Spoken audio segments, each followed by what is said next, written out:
चांदवडच्या मध्यवर्ती ठिकाणी असलेल्या रेणुका कॉम्प्लेक्समधील न्यू अख्तर फोटो स्टुडिओमध्ये एका 16 वर्षीय मुलीचा विनयभंग प्रकरणी चांदवड पोलिसात गुन्हा दाखल झाला आहे. फिर्यादीत म्हटल्याप्रमाणे दिनांक 9/6/2026 रोजी सायंकाळी 5 ते 6 वाजेच्या सुमारास 16 वर्ष वयाची अल्पवयीन मुलगी स्वतःचे पासपोर्ट फोटो काढण्यासाठी सदरील फोटो स्टुडिओमध्ये गेली असता तेथे उपस्थित असलेल्या 3 जणांनी संगनमताने सदरील मुलीची छेड काढत विनयभंग केला. यातील अब्दुल रहमान आयाश शेख याने फोटो काढण्याच्या बहाण्याने 16 वर्षीय अल्पवयीन मुलीला जवळ ओढून मिठी मारत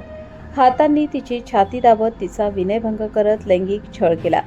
हा प्रकार घडत असताना त्याचा साथीदार नामे सरवर जावेद शेख याने सदरील घटनेचा मोबाईलमध्ये व्हिडिओ चित्रीकरण केले आणि तिसरा साथीदार अरकान नाझीम अत्तार राहणार चांदवड याने स्टुडिओच्या दरवाजात थांबत बाहेरून कोणी येते की काय यावर लक्ष ठेवत असताना सदरील मुलगी बराच वेळ होऊनही बाहेर न आल्यामुळे हा प्रकार स्थानिकांच्या लक्षात आल्यामुळे उपस्थितांनी लगेचच चांदवड पोलिसांना कळवले असता चांदवड पोलिसांनी 3 जणांना ताब्यात घेत घटनेचा सखोल तपास सुरू करत मुलीच्या पालकांना कळवले व मुलीच्या पालकांनी घटनास्थळी येत चांदवड पोलिसात तक्रार दाखल केली असून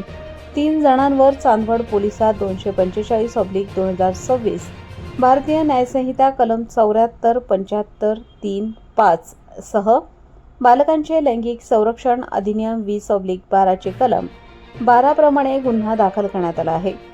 चांदवडच्या मध्यवर्ती ठिकाणी असलेल्या आणि गजबजलेल्या बसस्टँड परिसरात असा गंभीर प्रकार घडल्याने तालुक्यात खळबळ पसरली आहे. गेल्या 15 दिवसांपूर्वी अशीच घटना तालुक्यातील वडनेर भैरव शाळेतील शिक्षकाने विद्यार्थिनीचा विनयभंग केला. ती घटना ताजी असतानाच दुसरी घटना घडल्याने तालुक्यात प्रचंड संतापाची लाट उसळली असून मुलींना शिक्षणासाठी बाहेर कसे सोडावे असा प्रश्न पालक वर्गात चर्चेला जात असून फोटो स्टुडिओ तसेच सायबर कॅफे दालनामध्ये पडदे व पार्टिशन काळ्या काचा तात्काळ काढण्यात याव्या अशा देखील मागण्या सामाजिक कार्यकर्त्यांनी केल्या असून